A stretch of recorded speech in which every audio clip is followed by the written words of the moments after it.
سيئة فمن نفسك وأرسلناك للناس رسولا وكفى بالله شهيدا من يطع الرسول فقد أطاع الله ومن تولى فما أرسلناك عليهم حفيظا صدق الله العظيم۔ شروع اللہ کے نام سے جو بے حد مہربان نہایت رحم کرنے والا ہے۔ تم چاہے کہیں بھی رہو، تم چاہے کہیں بھی ہو، وہاں ہی تم کو موت آ دباوے گی۔ اگرچہ تم قلعے چونا کے قلعوں ہی میں ہو، اور اگر ان کو کوئی اچھی حالت پیش آتی ہے تو کہتے ہیں کہ یہ من جانب اللہ اتفاقاً ہو گئی، اور اگر ان کو کوئی بری حالت پیش آتی ہے تو کہتے ہیں کہ یہ آپ کے سبب سے ہے۔ آپ فرما دیجئے کہ سب کچھ اللہ ہی کی طرف سے ہے۔ تو ان لوگوں کو کیا ہوا کہ بات سمجھنے کے پاس کو بھی نہیں نکلتے۔ اے انسان، تجھ کو جو کوئی خوشحالی پیش آتی ہے وہ محض اللہ تعالیٰ کی جانب سے ہے، اور جو کوئی بدحالی پیش آوے وہ تیرے ہی سبب سے ہے، اور ہم نے آپ کو تمام لوگوں کی طرف پیغمبر بنا کر بھیجا ہے، اور اللہ تعالیٰ گواہ کافی ہے۔ جس شخص نے رسول کی اطاعت کی اس نے اللہ کی اطاعت کی، اور جو شخص روگردانی کرے اور پیٹھ پیچھے بھاگے سو ہم نے آپ کو ان کا نگراں کر کے نہیں بھیجا ہے۔ یہ سورۃ النساء کی آیت نمبر 78، 89 اور 80 آپ حضرات کے سامنے پیش کی گئیں۔ ان آیات کریمہ کے اندر اللہ تعالیٰ ارشاد فرما رہے ہیں، جہاد سے رکنے والوں کے شبے کا ازالہ کر دیا کہ بہت سے لوگ جو جہاد میں نہیں جاتے تھے اس وجہ سے کہ ہمیں موت آ جاوے گی، اور موت کے ڈر سے وہ جہاد میں شریک نہیں ہوتے تھے۔ تو اللہ رب العزت فرما رہے ہیں کہ موت جب آنی ہوگی تبھی آئے گی۔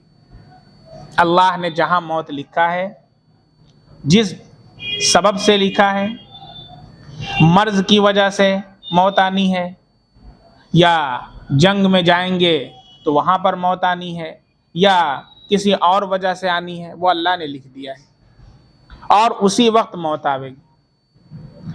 ایسا نہیں ہے کہ ہم جہاد کے ڈر کی وجہ سے، موت کے ڈر کی وجہ سے گھر میں چھپ کر کے بیٹھے رہیں تو موت نہ آئے، بلکہ اگر کوئی ایسے قلعوں کے اندر رہتا ہو جو بہت مضبوط قلعے ہوں، اور اس کے اندر کہیں سے بھی دشمن کی کوئی بھی ضرب کام نہ آئے، لیکن اللہ نے موت لکھی ہے تو وہیں پر موت آ جائے گی، تو موت سے کوئی بھاگ نہیں سکتا ہے اور کوئی رائے فرار اختیار نہیں کر سکتا ہے۔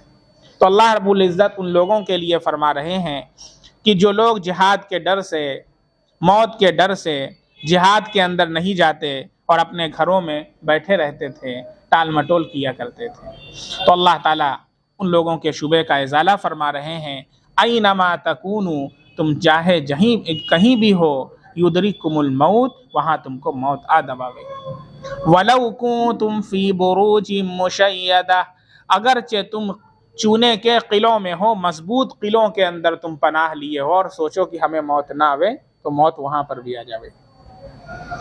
چنانچہ ایک مرتبہ سائنسدانوں نے ریسرچ کرنا چاہا کہ روح جو ہے وہ کیا ہے، حقیقت اس کی کیا ہے۔ تو ایک بوڑھے آدمی کو جو بالکل موت کے قریب تھا، اس کو ہر طرف سے پیک کر کے ہر طرف سے کیمرہ لگوا دیا، اور اسکرین پر کمپیوٹر پر بیٹھ کر کے سب لوگ دیکھ رہے تھے کہ جب اس کو موت آوے گی تو وہ اسکرین پر کیمرے پر ریکارڈ ہو جاوے گی، اور پھر ہم لوگ سراغ لگا لیں گے، پھر مرے ہوئے کو بھی زندہ کر دیں گے۔ اور سب لوگ جو ہے کمپیوٹر پر بیٹھ کر کے دیکھ رہے تھے۔ اور بیچارہ اب تب کیا معاملہ اس کا چل رہا تھا. جب اس کا عین وقت آ گیا، جو موت کا وقت ہوتا ہے، اللہ فرماتے ہیں اذا جاء اجلهم لا يستأخرون ساعة ولا يستقدمون. جب ان کی موت آ جاتی ہے تو نہ ایک قدم آگے کو بڑھ سکیں گے نہ ایک قدم پیچھے کو ہٹ سکیں گے.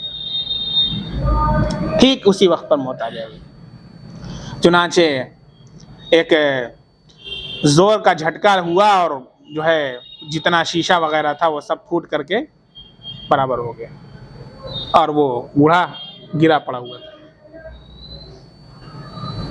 کچھ پتہ نہیں چلا کہ کیا ریکارڈ ہوا، کیا ہوا، کون سی چیز اندر گئی اور کیا چیز باہر آئی، بس اس کا انتقال ہو گیا. تو اپنی عقل جو ہے وہ دھری کی دھری رہ گئی. کفار مکہ نے بھی سوال کیا تھا رسول اللہ صلی اللہ علیہ وسلم سے، جس کا ذکر اللہ نے بنی اسرائیل کی صورت میں کیا ہے، سورۃ الاسراء میں. وَيَسْأَلُونَكَ عَنِ الرُّوحِ، وہ پوچھتے ہیں آپ سے کہ روح کیا چیز ہے. قُلِ الرُّوحُ مِنْ أَمْرِ رَبِّي، آپ فرما دیجئے کہ روح جو ہے وہ میرے رب کا ایک امر اور حکم ہے. بس اس سے زیادہ نہیں بتایا، اس سے زیادہ نہیں بتایا. اللہ رب العزت نے جس حقیقت کو نہیں کھولا ہے پوری دنیا والے مل کر کے بھی اسے نہیں کھول سکتے، اپنی ساری صلاحیتیں صرف کر دیں. تو موت ایک اٹل حقیقت ہے جس سے کسی کو انکار نہیں ہے، چاہے وہ غیر مسلم ہو یا کرسچن ہو یا یہودی ہو یا مسلمان ہو. ہر انسان کو اس بات کا اقرار ہے کہ موت آنی ہے. موت کے بعد کی زندگی میں اختلاف ہے کہ آیا باس بعد الموت، اللہ کے سامنے دوبارہ اٹھایا جانا، حساب و کتاب کا ہونا، اس کے بارے میں ہمارا یہ عقیدہ ہے کہ باس بعد الموت یہ بھی ایک حقیقت ہے کہ ہم نے جو کچھ کیا ہے اللہ کے سامنے اس کا حساب دینا ہے. لیکن موت کے بارے میں کسی کا اختلاف نہیں ہے، ہر انسان کو اس بات میں اعتراف ہے کہ مرنا ہے. تو اللہ تعالیٰ فرما رہے ہیں کہ جب موت آنی ہے تو چاہے تم مضبوط قلعوں کے اندر ہی کیوں نہ ہو، لیکن موت وہاں پر بھی آ جائے گی. چنانچہ اس سلسلے میں تفسیر ابن کثیر میں ایک واقعہ لکھا ہے کہ ایک شخص تھا، ایک عورت کو حمل تھا، وہ اس کا غلام تھا، کام کیا کرتا تھا. تو اس کو ایک بچی پیدا ہوئی حمل سے. جب وہ باہر نکلا لکڑی وغیرہ لینے کے لیے، سامان وغیرہ لینے کے لیے، تو باہر ایک آدمی کھڑا ہوا تھا. اس نے پوچھا کہ عورت نے کیا جنا ہے؟ اس نے بتایا کہ بچی جنی. تو اس نے کہا یہ بچی 100 مردوں سے زنا کرے اور اس کی موت ایک مکڑی سے ہوگی. اتنا کہہ کے وہ چلا گیا. اب یہ شخص پریشان کیا کرے. تو اس کو جب یہ پتا چلا کہ 100 لوگوں سے جب یہ زنا کرے گی بڑے ہو کر کے تو اس کا نہ رہنا ہی اچھا ہے، اور وہ دھیرے سے گیا اور چاقو سے اس کے پیٹ کو چاک کر دیا اور بھاگ گیا. اور بھاگ کر کے وہ دوسرے علاقے میں چلا گیا اور وہاں پر اپنا کام کرنے لگا. ادھر اس کی والدہ نے کسی طریقے سے اس کو جوڑا، ٹاکا واکا لگایا، اللہ سے دعا کی اور اللہ نے اسے حیات بخش دی بچی کو. اور بچی بڑی ہوئی اور اتنی خوبصورت کہ پورے علاقے میں اس کا شہرہ ہو گیا. پورے علاقے میں ہر انسان اس سے شادی کا خواہش مند تھا. روزانہ 10 رشتے اس کے لیے آتے تھے، اتنا زیادہ. کئی سال کا عرصہ گزر چکا تھا، وہ تو کہیں اور تھا. پھر وہ گھومتے گھماتے اسی شہر میں اپنا قافلہ لے کر کے آیا، سامان وغیرہ تجارت کے لیے، بیچنے کے لیے. اس نے وہاں کہا کہ مجھے اب شادی کا موقع ہے، شادی کرنا ہے، کوئی خوبصورت لڑکی مجھے بتاؤ. تو لوگوں نے کہا کہ شہر کی سب سے خوبصورت لڑکی وہ ہے جس سے تم شادی کر سکتے ہو. اس نے پیغام بھیجا، پیغام منظور ہو گیا، نکاح ہو گیا.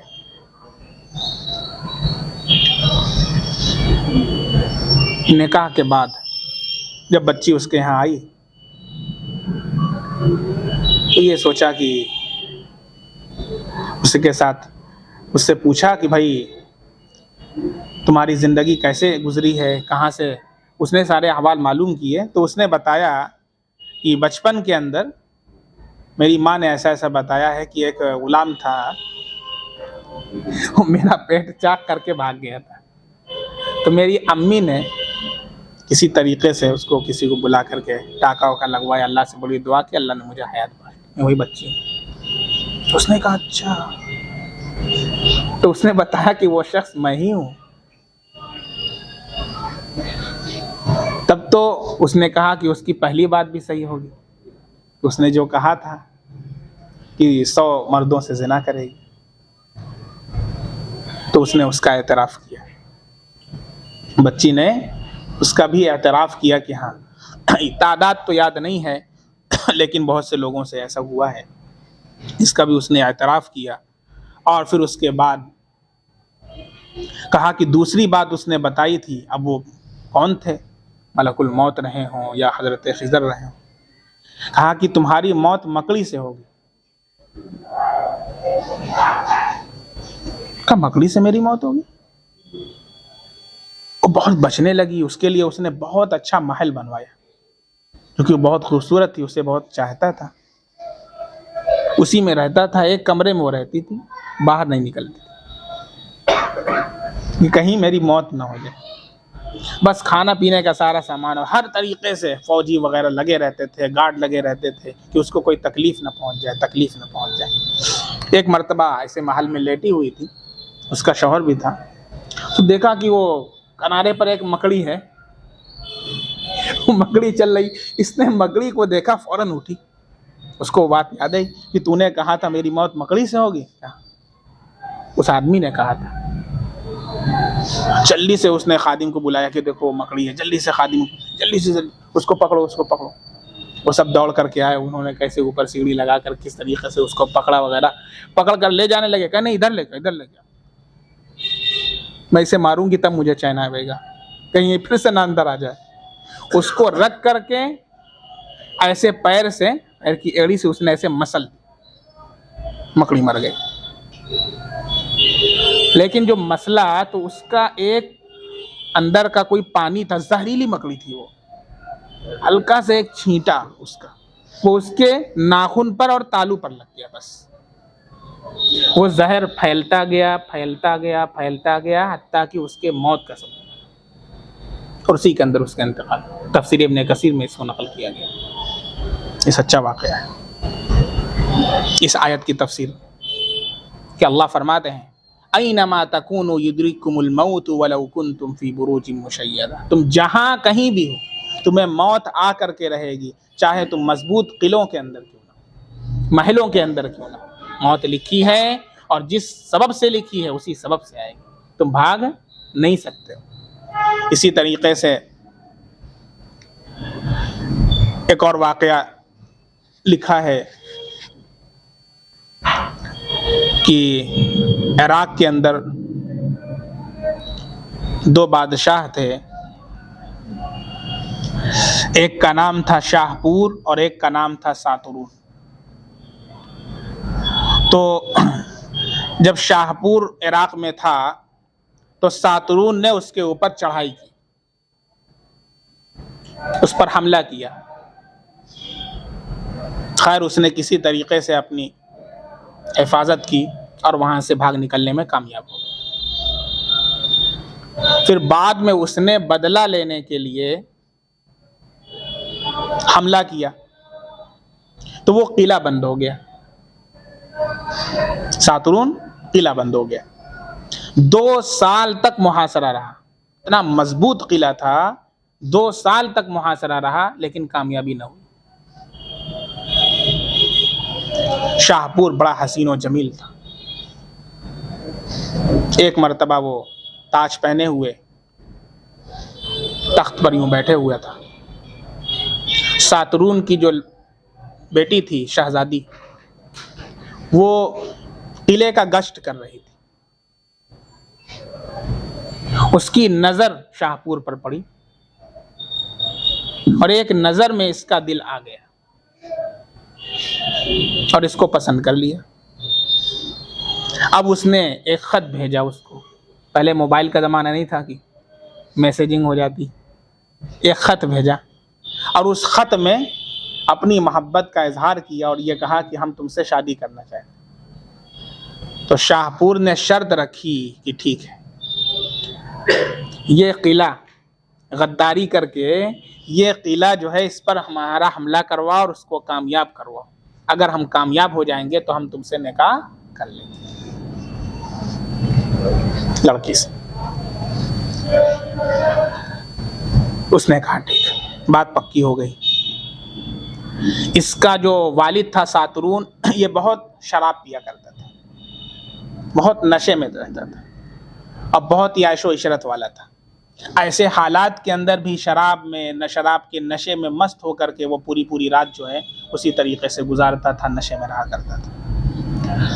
اور چابی جو تھی وہ اس کے پاس تھی، گیٹ بند تھا، چابی اس کے پاس تھی اور بغیر اس کے کھلے کوئی راستہ نہیں تھا آنے کا۔ اس نے اپنے باپ سے غداری کر کے، محبت کی وجہ سے، جو اس کا ساترون باپ تھا اس سے غداری کر کے اس کا نام نذیریہ تھا، غداری کی اور غداری کر کے اس سے چابی چرائی اور چرا کر کے اپنے بہت خاص غلام سے اس کو شاہ پور کے پاس بھیج دیا۔ اور اس قلعے کا ایک طلسم بھی تھا کہ اس کے بغیر اس کو فتح کرنا ممکن نہ تھا۔ اس طلسم کو بھی اس نے اسے بتا دیا، جیسے پہلے جادو ہوتا تھا، یہ حقیقت ہے۔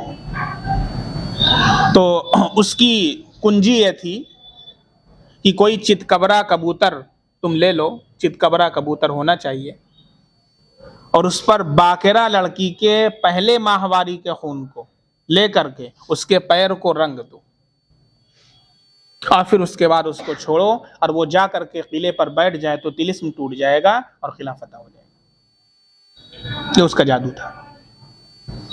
چنانچہ شاہ پور نے یہ سب کیا اور چابی بھی اس کو مل گئی، اور جب اس نے قلعے کا دروازہ کھولا تو قتل و غارت عام کر دیا اور اس کے باپ کو بھی قتل کر دیا، نہیں چھوڑا، سب کو قتل کر دیا اور تخت پر جا کر کے بیٹھا، بادشاہ بن گیا۔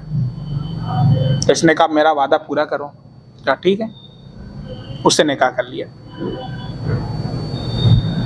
ایک مرتبہ ایسی پھر زندگی گزرتی گئی۔ کچھ دنوں کے بعد ایسے دونوں رات میں سوئے ہوئے تھے کہ وہ کروٹیں بدل رہی ہے، اس کو نیند نہیں آ رہی ہے۔ جو نذیریہ تھی ساترون کی بیٹی، کروٹیں بدل رہی، نیند نہیں آ رہی۔ تو شاہ پور نے پوچھا کہ کیا بات ہے، کیا پریشانی ہے، نیند نہیں آ رہی؟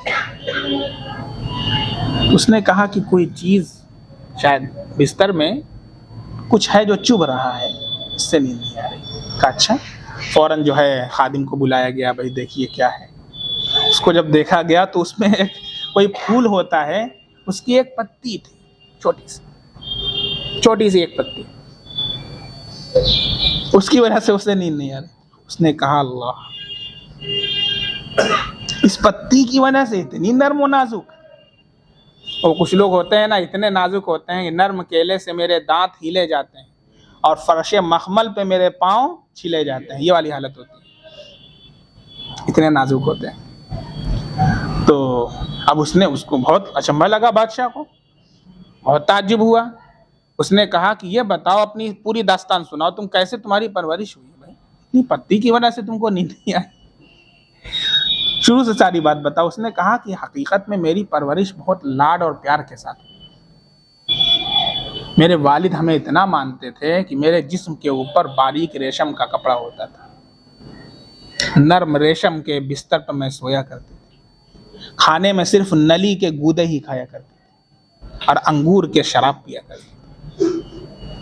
اس وجہ سے اتنی خوبصورت تھی کہ اس کے پنڈلی کے اندر کا گودا بھی باہر سے نظر آتا تھا۔ جب اس نے سنا، شاہ پور نے ساری بات، اس نے کہا کہ جب تیرے باپ نے تجھ کو اتنے لاڈ اور پیار سے پالا ہے، تیری ہر خواہش پوری کی، اور تجھے جو ہے ہر طرح کے انتظامات تیرے لیے مہیا کیے ہیں، اس کے بعد تو نے صرف میری محبت کی وجہ سے وہ ایک نظر پڑ گئی اپنے باپ کو تو نے دھوکہ دے دیا، تاکہ تیرے باپ کو قتل تک میں نے کر دیا۔ جب تو اپنے باپ کی نہ ہوئی میری تو کہاں سے ہو سکتی ہے؟ فوراً اس کو جوش آیا، اس کا موڈ وہیں بدل گیا۔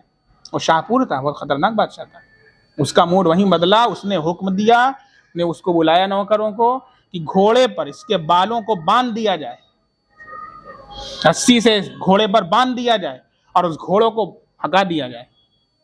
اس گھوڑوں کو ہکا دیا گیا، اس کے جسم کا ایک ایک جو ہے عضو وہ کٹ کر کے گرتا گیا اور اس کی موت واقع ہو گئی، وہ ہلاک و برباد ہو گئی۔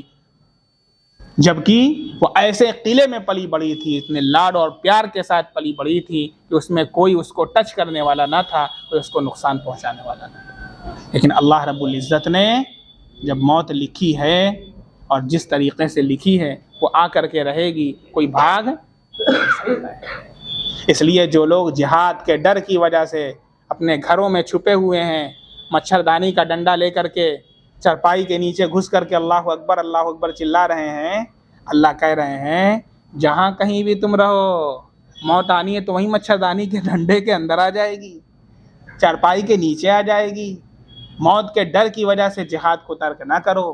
اس لیے میں نے پچھلے ہفتے بھی، اس سے پچھلے ہفتے سے پہلے ہفتے حضرت خالد بن ولید رضی اللہ عنہ کا وہ مشہور جملہ آپ کے سامنے نقل کیا تھا کہ حضرت خالد بن ولید رضی اللہ عنہ کا جب موت کا وقت آیا اور وہ بستر مرگ پر تھے تو انہیں بہت خواہش تھی کہ میری موت اللہ کے راستے میں آئے، میری موت شہادت کے اندر، اور میں ایک مردانگی کے ساتھ، جرأت کے ساتھ میدان جہاد کے اندر لڑتا ہوا شہید ہوں، یہ ان کی خواہش تھی۔ چنانچہ لوگوں کو بلایا اور کہا کہ میرے پورے جسم کے اوپر کوئی ایسی جگہ نہیں ہے جہاں پر کسی تیر کا، کسی بھالے کا، کسی تلوار کا نشان نہ ہو اور اس کا زخم نہ ہو۔ اور میں اللہ سے دعا کرتا تھا، میں نے کوئی جنگ نہیں چھوڑی، اور بہت سے مقامات کا نام انہوں نے لیا کہ میں فلاں جگہ گیا، ان کے کفار کے جمگھٹے کے اندر گھس گیا، لیکن میری موت نہ آئی، میری موت نہ آئی۔ میں طلب کرتا رہا حتیٰ کہ آج میں گدھے کی طرح بستر مرگ پر مر رہا ہوں۔ اس لیے تمام مسلمانوں تک میری یہ نصیحت پہنچا دو کہ موت کے ڈر کی وجہ سے جہاد کو ترک نہ کرنا، اس لیے کہ موت لکھی ہے جہاں وہیں پر آئے گی۔ اس لیے یہ نہ سوچنا کہ جہاد میں جائیں گے تو مر جائیں گے، اس لیے کہ اگر موت آنی ہوتی جہاد کی وجہ سے تو سب سے پہلے کسے آتی؟ خالد بن ولید کو آتی۔